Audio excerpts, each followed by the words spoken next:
Salut à tous, c'est Nairu, j'espère que vous allez bien. Je suis super content de vous retrouver pour cette première vidéo de l'année. Mais avant toute chose, laissez-moi vous souhaiter le meilleur pour cette année 2023. L'argent, la santé, la famille, tout ça. Trêve de mondanité, passons à la vidéo.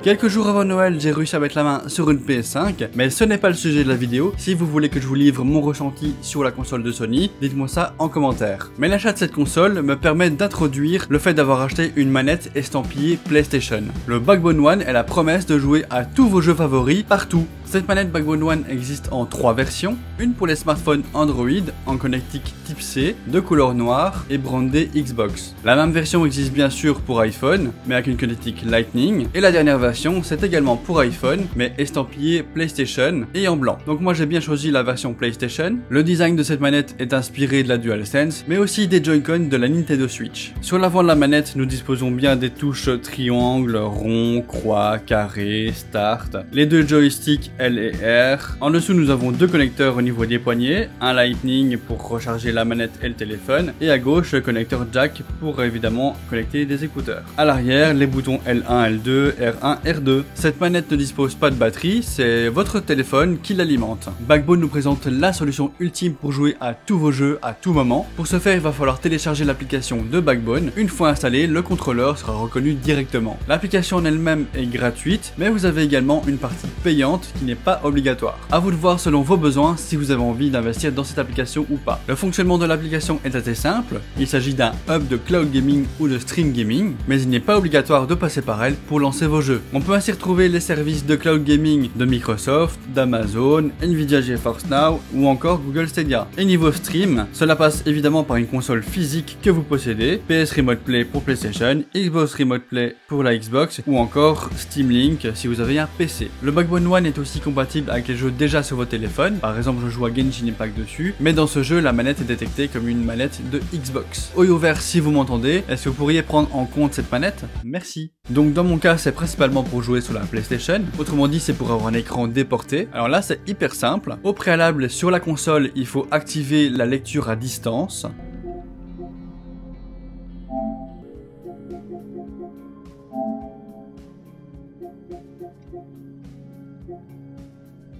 Sur mon iPhone, je lance l'application PS Remote Play, ce qui allume la console à distance, et selon votre connexion, ça peut prendre un petit peu de temps, donc il faut être un peu patient. Mais une fois que c'est fait, c'est vraiment jouable. Bien sûr, ça va dépendre de votre connexion internet, la vitesse de connexion où est connecté votre PS5, mais également où se trouve votre iPhone. Parce que, en effet, la connexion internet va définir la latence. La latence, c'est le temps de réaction entre le moment où vous appuyez sur un bouton et celui où se déroule l'action. Mais perso, j'ai une connexion de à la maison, 30 mégabits seconde, et franchement ça va, c'est jouable. Moi, si je peux vous donner un petit conseil avant d'acheter cette manette, c'est d'abord peut-être de tester le jeu sur votre téléphone sans aucune manette, donc avec PS Remote ou Xbox Remote, et de voir comment ça réagit. La manette Backbone One ne va rien améliorer, ne va rien aggraver non plus, et c'est toujours plus ergonomique et plus sympathique de jouer avec les mains en dehors de l'écran. Le prix est à peu près le même partout, on est à 120 €. En conclusion, et selon mon expérience, dans le principe, le Backbone One est un excellent produit qui se vante un peu beaucoup au niveau marketing, parce qu'au final, ce sont bien les applications de cloud gaming qui font le travail,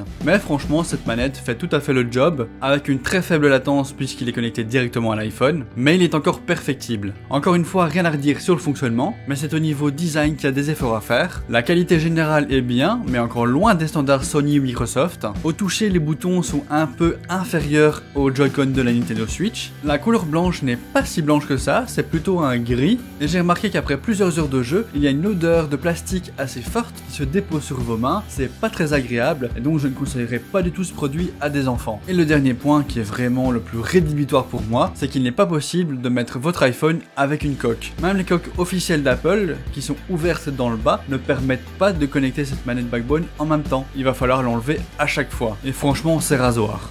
C'était Nairu, salut!